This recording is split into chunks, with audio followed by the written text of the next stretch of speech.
Magandang gabi sa ating lahat mga kabiyero, no? Sa mga pasahero namin na sumasakay sa amin, pagka wala po tayong pamasahe o pambayad, magsabi na po kayo ng habang maaga pag sumakay kayo. Kasi mga kabiyero, may sumakay sa akin galing Pedro Hill. Ang baba niya SM. Pagdating ng Commonwealth, sinita ko na siya kasi ang layo na mga kabiyero. Maynila, Pedro Hill, tapos nakarating na kami ng Sandigan. Sinita ko siya ngayon. Sabi ko, kuya, wala ka pambayad ha.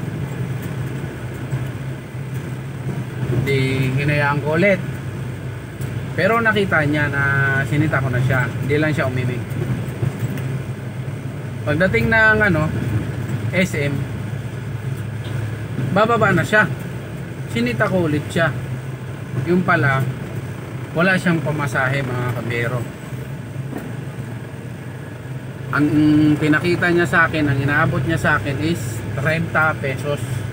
Kaya ang layo ng pinanggalingan niya, Pedro Hill, tapos SM Fairview. Ang pagsabi niya sa akin na yun lang pamasahe niya, hindi ko na kinuha. Ngayon, ang lang kasi dun mga kabiyero, dahil inaantay niya pa na masita ko pa siya. Dapat dun pa lang nung sumakay siya, nagsabi na sana siya na wala siyang pamasahe, makikiusap siya na makikisabay. Walang problema sa amin yun. Madali naman akong kausap, kaming mga UB Express. Basta makiusap lang sa amin mga kabiyero, walang problema sa amin yun. Pagbibigyan namin yun at naiintindihan namin yung ganong sitwasyon. Huwag lang yung tipong parang baliwala lang kasi sa kanya mga kabiyero eh. Kaya ang iniisip ko, nagbabaka sakali siya kung makakalusot siya na hindi ko siya masita, o kaya ang iniisip niya siguro yun nga, makakalusot siya.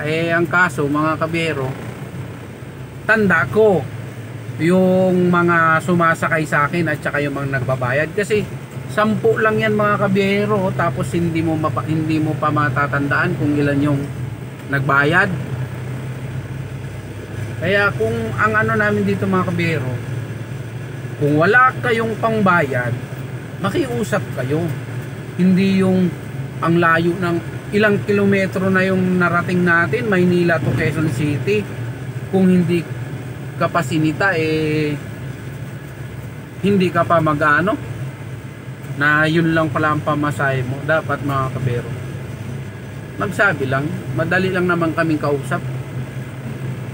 Pag nagsabi kayo na, kuya, ito lang po kasi pamasahe ko kasi wala na akong pera, walang problema sa amin yun mga kabero, diba? Hindi naman tayo para hindi magbigay kung makikiusap lang. Ang sa akin lang kasi, sa tipo kasi ng ginawa niya, hinahayaan niya lang ako. Siguro nga, yun nga ang iniisip niya, na baka hindi ko siya mapansin o ganun. Kaya lang kasi mga kabero, ako kasi tinatandaan ko yung mga hindi pa nagbabayad.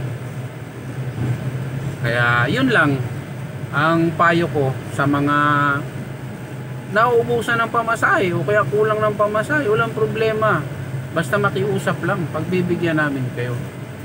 Hindi naman kami mahirap kausap. So yun lang, huwag nyo lang kaming lulukuhin o kaya magwa 1, 2, 3 kayo, kasi mapapahiya lang kayo mga kabihero. Kapag nakita ng driver tapos bababa kayo, hindi pa kayo nagbabayad, mapapahiya lang kayo. Kaya pag walang pambayad, magsabi na lang kayo para